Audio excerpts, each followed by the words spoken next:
Dès que vous appliquez cet acronyme STOP, T, 3 profondes respirations.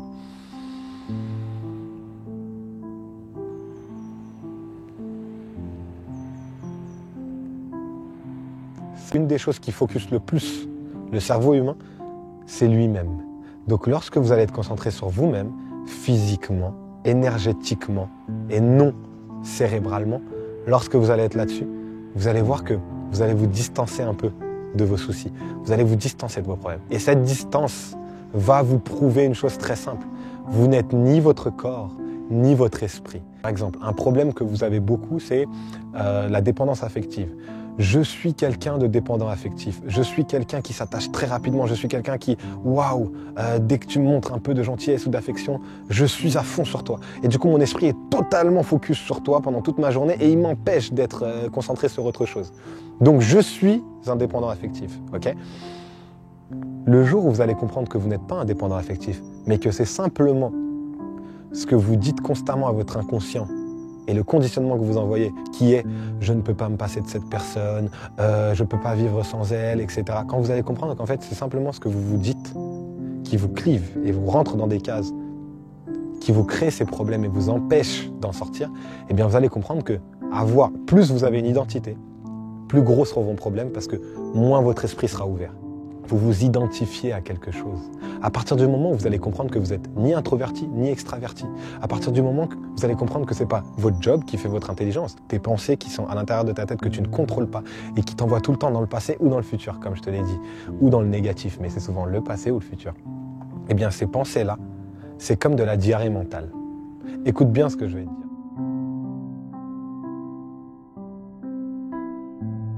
Je vais vous donner un exemple qui m'est arrivé très récemment. J'ai une personne qui se considérait comme introvertie. Comme introvertie, pourquoi ? Parce que énormément de fois dans sa vie, on lui a répété qu'elle était introvertie. On lui a répété qu'elle n'est pas extravertie. Énormément de tests de personnalité, etc. qu'elle a passé lui ont prouvé qu'elle était introvertie. Et donc du coup, elle s'est définie, elle est rentrée dans le moule, dans le cadre de quelqu'un d'introverti.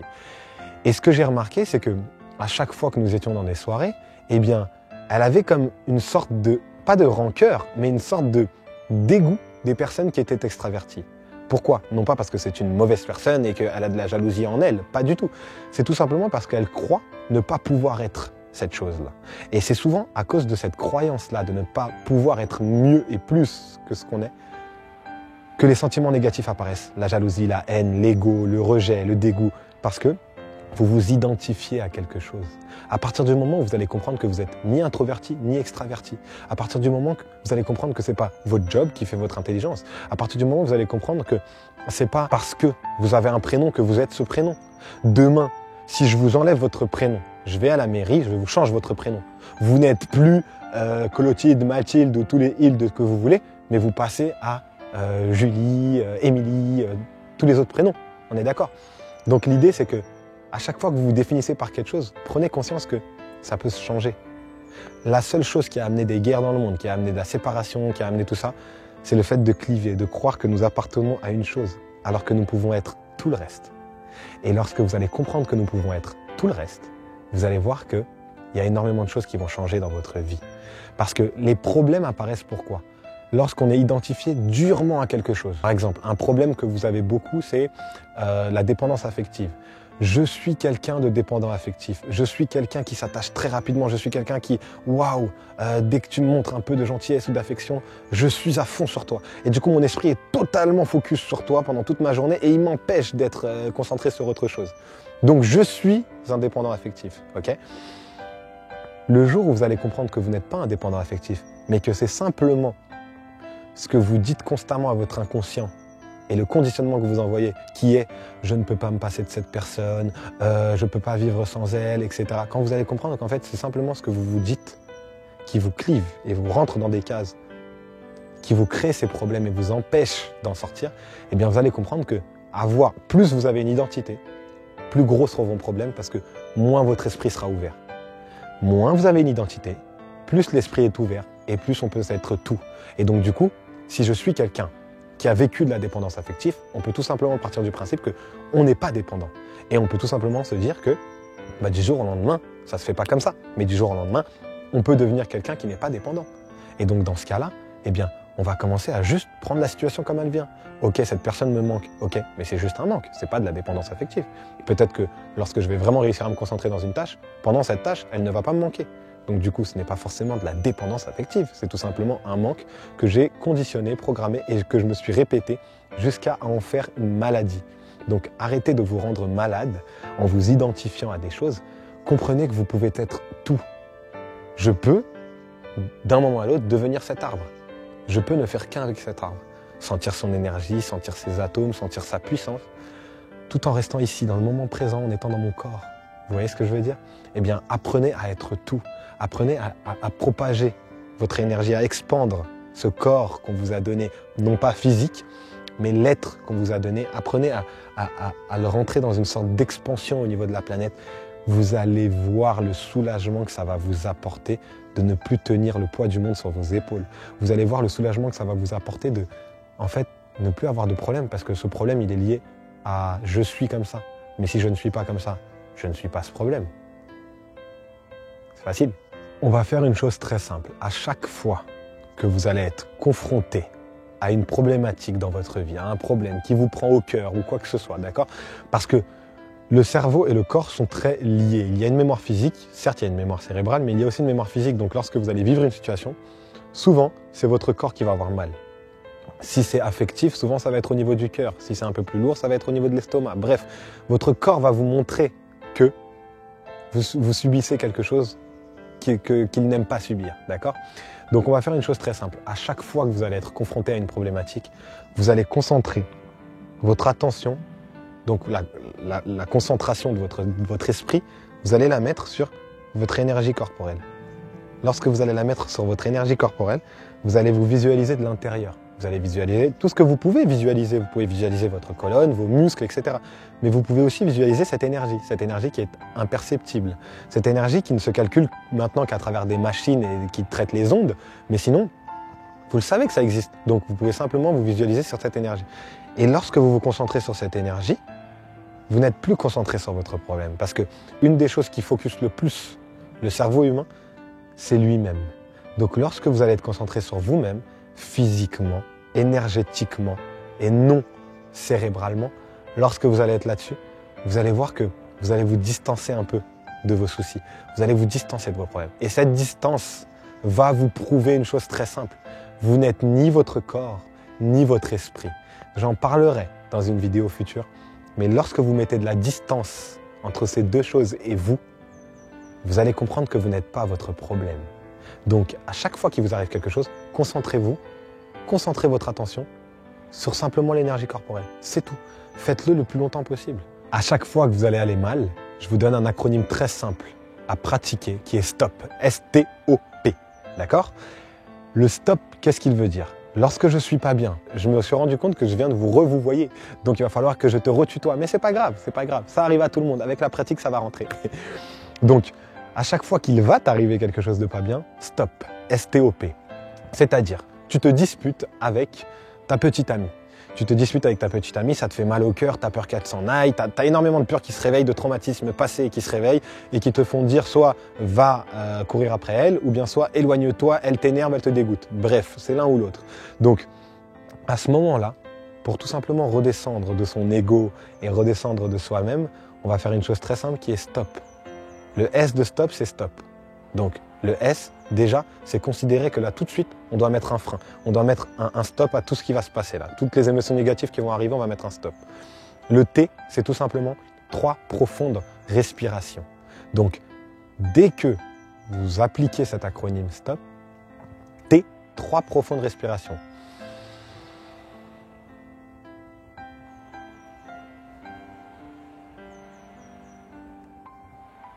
Ça fait qu'une. Et je me sens déjà mieux. Donc, vous faites ça 3 fois, et en vous concentrant bien sûr sur l'air qui rentre à l'intérieur de ce corps et qui en sort. Ensuite, le O, c'est tout simplement observer son corps. Donc, vous allez observer votre corps pendant et après cette respiration sur comment il est, comment il se sent. Ok? Non pas le pourquoi analyser, juste comment il est. D'accord, il est comme ça, c'est tout. Simplement ça. Ok? Et ensuite, le P, c'est pratiquer l'amour.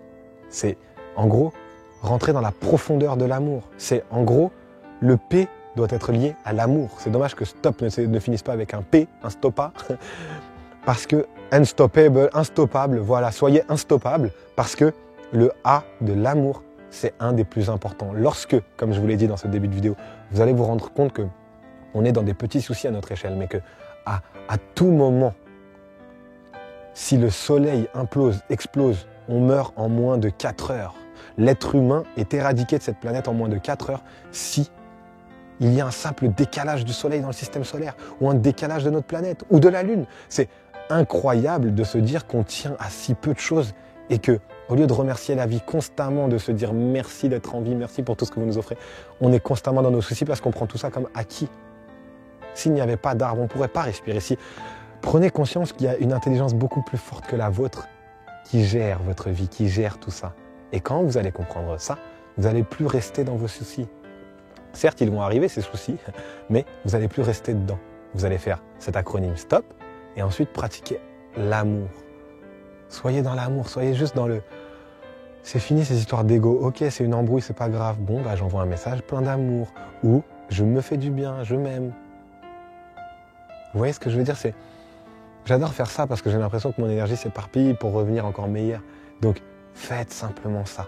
Et enfin, mon dernier point, c'est tout simplement que vos pensées qui vous maltraitent constamment, vos pensées qui vous torturent, votre esprit qui est constamment en train d'aller contre. Il faut que je te tutoie, il faut que je te tutoie, Vinod, tutoie-le, tutoie la caméra comme si c'était ton ami. Coucou, toi, ça va? Eh ben, tes pensées, tes pensées qui te torturent constamment, tes pensées qui sont à l'intérieur de ta tête que tu ne contrôles pas et qui t'envoient tout le temps dans le passé ou dans le futur, comme je te l'ai dit, ou dans le négatif, mais c'est souvent le passé ou le futur. Eh bien, ces pensées-là, c'est comme de la diarrhée mentale. Écoute bien ce que je vais te dire.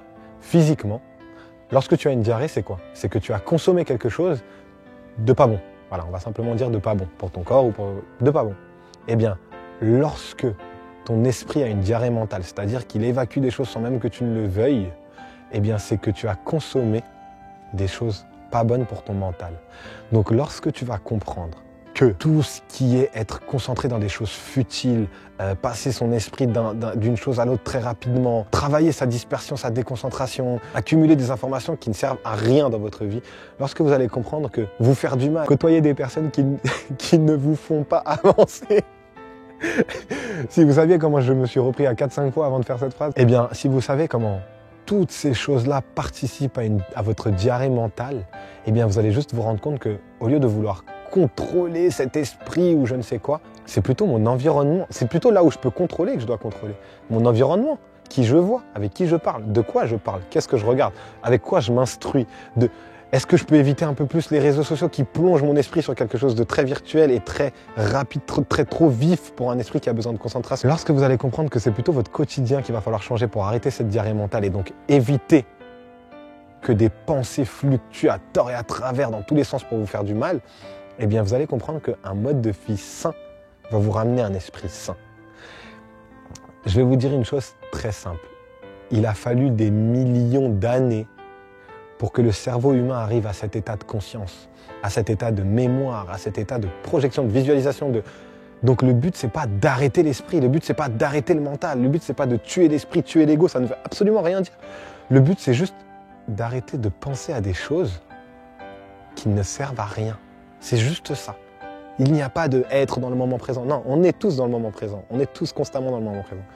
Il faut simplement arrêter d'envoyer les pensées sur des choses qui ne nous servent à rien. Pour reprendre le contrôle des pensées, ça se fait dans le quotidien.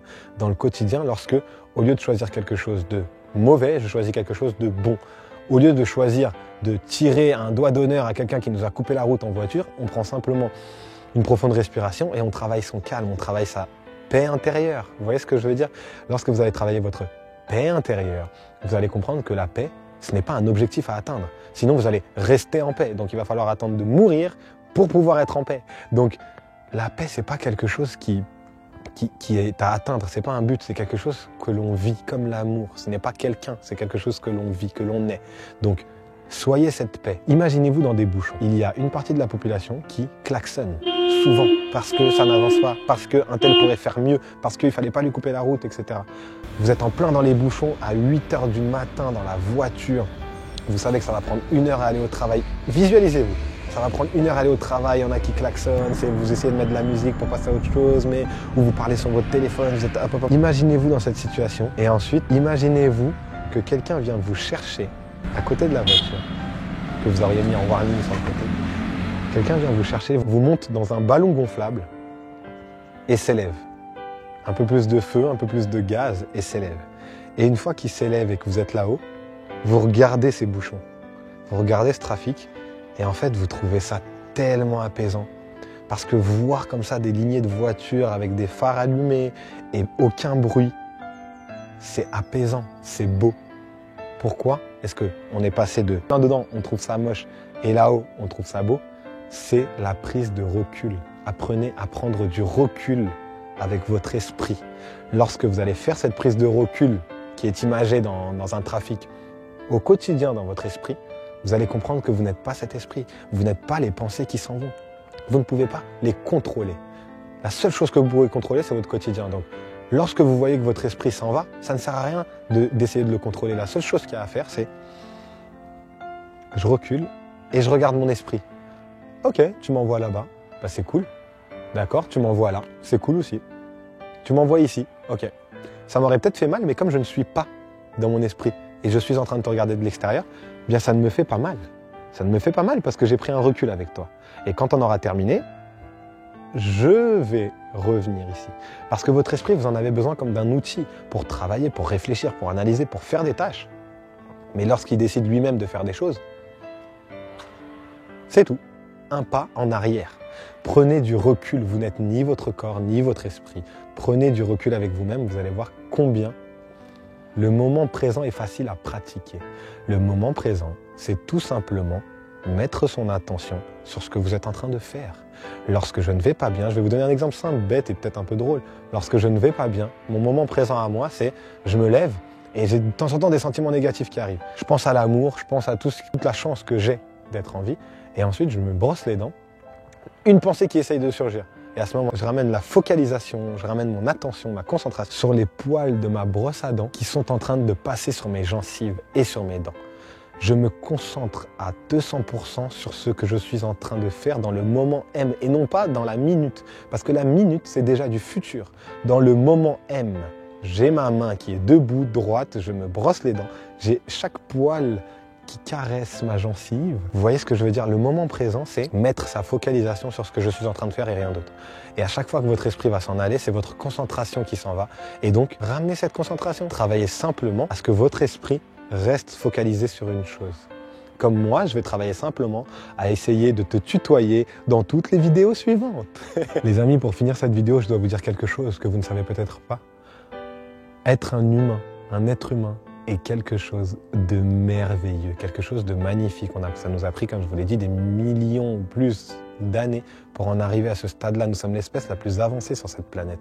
Arrêtez de croire que c'est mauvais d'être un humain. Arrêtez de croire que votre mental est contre vous. Arrêtez de croire que vous vous battez constamment contre vous. Non, non, non, non, non, non. Vous êtes simplement mal éduqué sur comment fonctionne votre corps et votre esprit.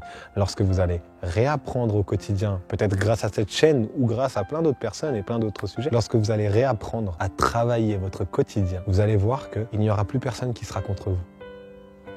C'était Vinat Elil, votre professeur de méditation. Je vous dis, ou plutôt, je te dis, à très très vite sur cette chaîne pour des vidéos encore de mieux en mieux.